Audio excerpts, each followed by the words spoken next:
Oke, hai adik-adik, gimana kabar kalian? Semoga baik-baik aja ya dimanapun kalian berada. Nah, untuk pertemuan kali ini, di sesi Daspro hari ini kita akan belajar mengenai pengenalan bahasa asing serta kita akan membuat beberapa program sederhana yang agar kalian lebih paham gitu seperti apa sih nge-coding di bahasa asing itu kayak gitu. Nah, tanpa banyak basa-basi, kita capcus ke buat programnya aja ya. Nah, pertama kita di sini menggunakan tools yang namanya di C++. Kebetulan kakak sudah install, jadi kakak langsung buka. Jika di antara kalian ada yang masih belum menginstal tools ini sebelumnya, kalian bisa install di internet banyak cara-caranya. Boleh download versi yang terbaru juga, kayak gitu. Ntar instalasinya tuh hanya tinggal nge-next kan aja kok. Ini aplikasinya. Oke, di sini kalian tinggal kontrol new aja, kita bakal buat file baru. Di sini kita akan membuat program sederhana yaitu Hello World. Nah, jadi tahap pertama sekali untuk membuat program bahasa C itu kita harus memasukkan yang namanya include stdio.h. Apa itu input stdio.h ini?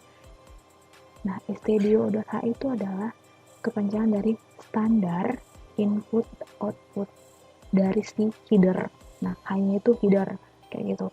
Jadi ini merupakan library bawaannya si bahasa C.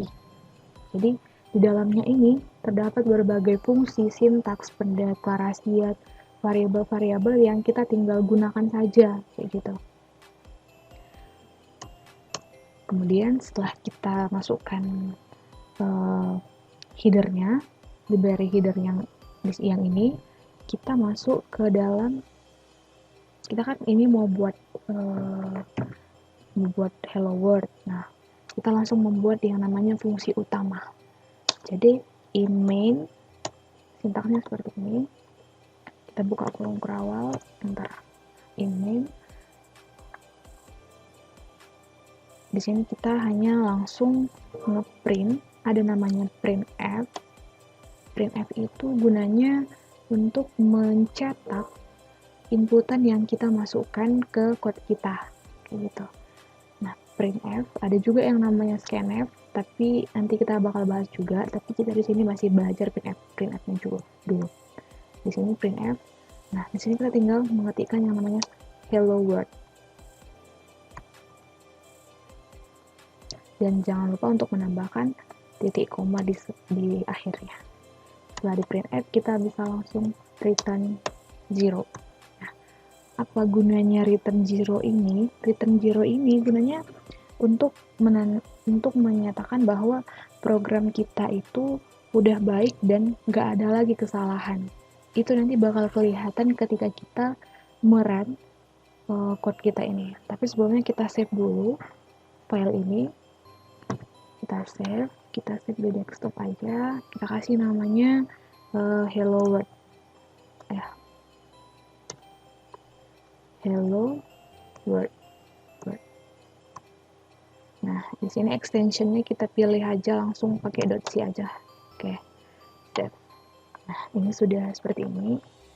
Nah, jadi sebelumnya kita sudah menggunakan aplikasi C++, maka kita bisa langsung compile. Nah, boleh menggunakan compile F9 atau ini saja. Kalau ini kan nanti dia hasilnya gini, itu menandakan kita nge-compile dia itu udah bebas error kayak gitu. Nah, tapi kalau ini compile dan run, dia langsung nge-compile terus ngebuka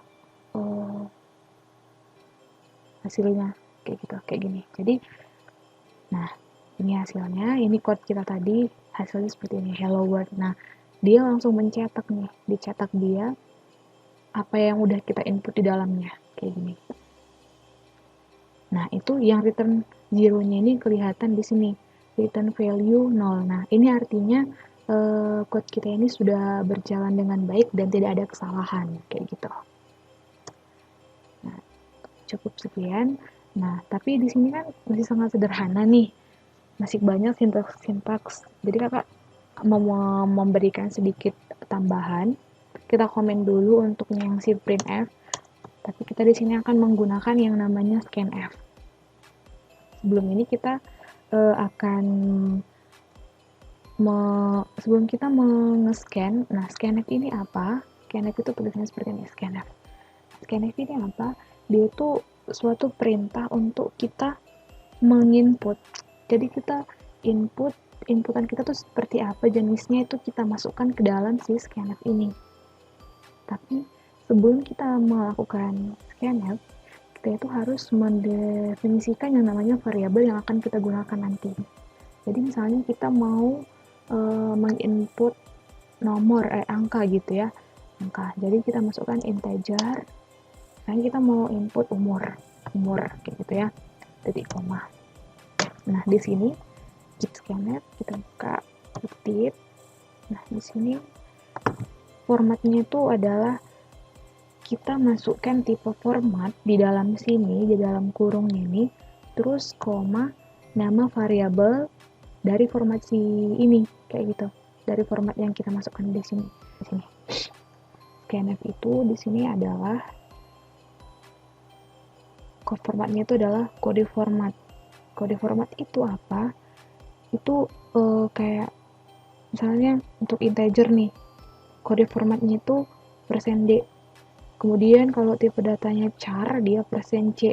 Ada juga untuk yang data string, dia itu %s, kayak gitu. Jadi masih itu yang paling sering digunakan, namun pada ini kan kita mendeklarasikan tadi kan integer nih. Integer tadi kan dia tuh format tipe datanya itu adalah %d di koma ampersand, tambahkan ampersand umur.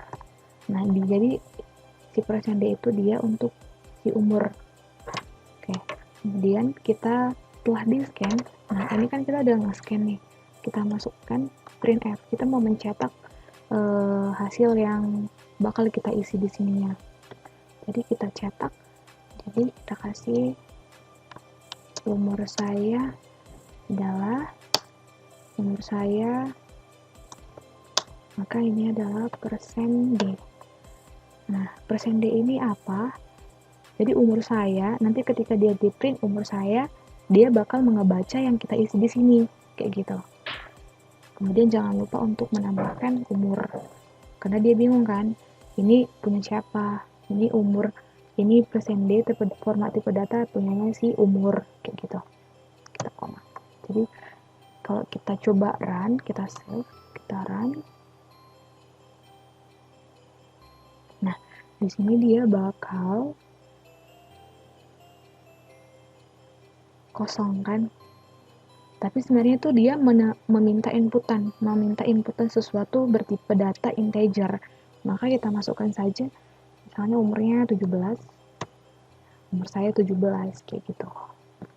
Biar lebih bagus tampilannya, kita tambahkan aja printf sebelumnya, printf di atasnya, yaitu masukkan umur Anda, titik 2 gitu, titik koma.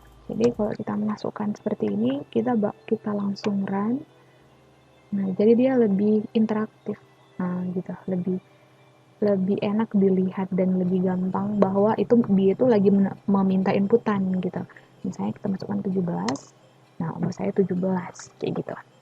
Itu untuk seputar scanf dan printf. Nah, di sini kan kita hanya masih menggunakan integer nih. Misalnya kita mau nambah untuk si karakter string gitu kan, kita langsung masukkan aja char gitu, char nama. Nah, karena char itu hanya satu karakter saja, hanya satu, maka kita tambahkan panjangnya itu berapa. Misalnya kita memasukkan 20 nih, char 20 dengan, jadi nanti karakter yang kita masukkan itu dia maksimal panjangnya itu 20. Kemudian kita lakukan hal yang sama, misal kita langsung copy aja ini, Ini, oke.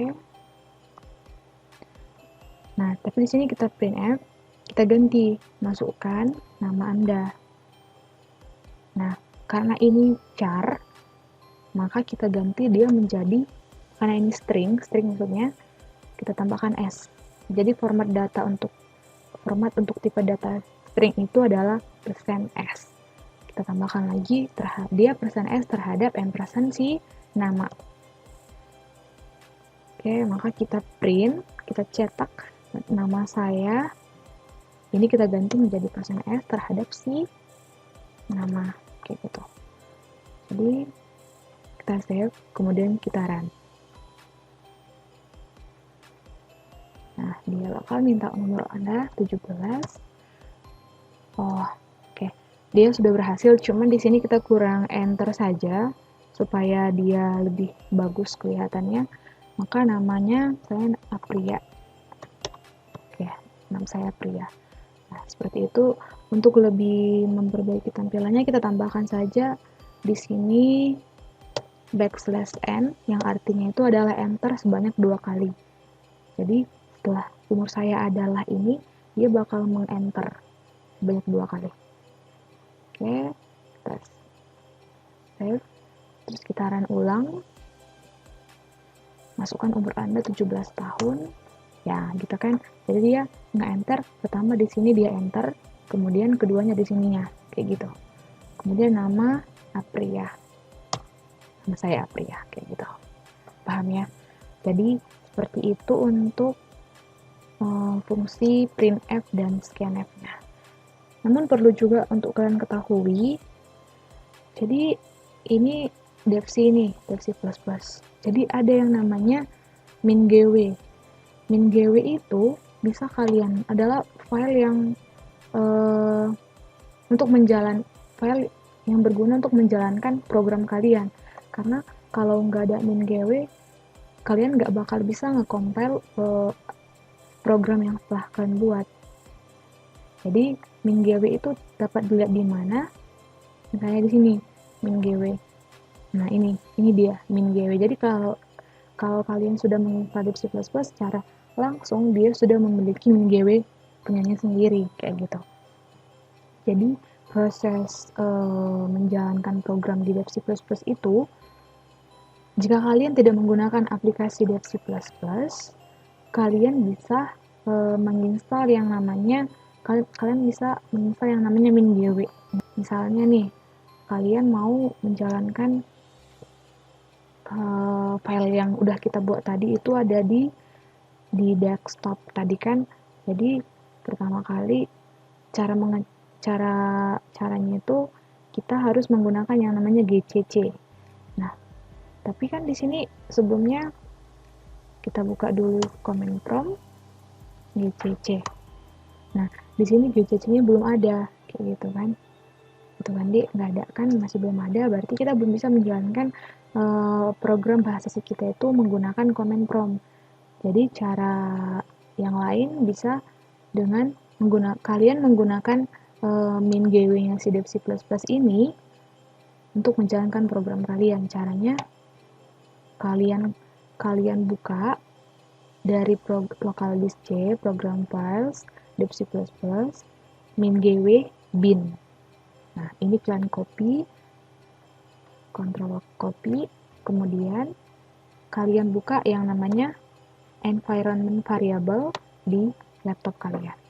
Kita bakal menambahkan path terhadap si sistem untuk si min.gw-nya, kayak gitu. Jadi kalian buka, ini belum ada, kita tambahkan. Nah, kita paste, terus oke. Itu, nah ini dia sudah tersave di sini. Oke. Setelah itu kalian bisa cara mengeceknya itu gcc kalian sudah ada atau tidak. cmd. Nah, di sini kita bakal panggil gcc. Nah, ini sudah ada. Ini menandakan kita nggak ada melakukan pemanggilan code, tapi dia sudah memiliki gcc. Jadi, kita bakal coba panggil program yang sudah kita buat sebelumnya. Nah, ini hello world kan, jadi ini. Nah, berarti kita buka di mana disimpan, cmd kan. Jadi cara memanggilnya itu gcc min o a ini nanti file exe untuk menyimpan hasil run dari aplikasi Hello World ini. Bentar, nanti kita tunjukkan. Hello, ini gcc min o a hello world .c. Jadi ini adalah nama file kita. Kita enter. Nah, kalau seperti ini kan dia belum muncul, belum menampilkan apapun. Jadi di sini kita nggak memunculkan apapun. Tapi lihat, tercipta sebuah file .exe di sini, file A-nya. Jadi file ini, di dalam si file A inilah hasil compile kita. Jadi setelah seperti ini menandakan bebas error, maka kita langsung memanggil si A-nya saja. Bentar. Nah, dia berhasil kan, dia meminta inputan dari umur kita, berarti 17 tahun. Bentar. Umur saya ada 17, kemudian nama, ya. Kayak gitu cara gimana kita nge-run si program bahasa C kita itu menggunakan command prompt. Ingat, intinya itu ada di min-gw-nya. Kalau dia nggak ada min-gw, kita nggak bakal bisa run ini program. Oke, mungkin segitu dulu untuk pengenalan dasar mengenai bahasa C serta program sederhananya. Untuk penjelasan yang lebih lanjut, kalian bisa explore mengenai dasar-dasar pemrograman bahasa C itu seperti apa. Bisa nanti masuk ke komputasi bila operasi matematika atau fungsi-fungsi lainnya seperti yang sudah kita kerjakan di LSP sebelumnya. Tapi untuk pertemuan hari ini masih sampai di sini, silakan dipelajari dan dipahami. Jika ada yang ingin ditanyakan, boleh melalui grup kita saja. Oke, terima kasih.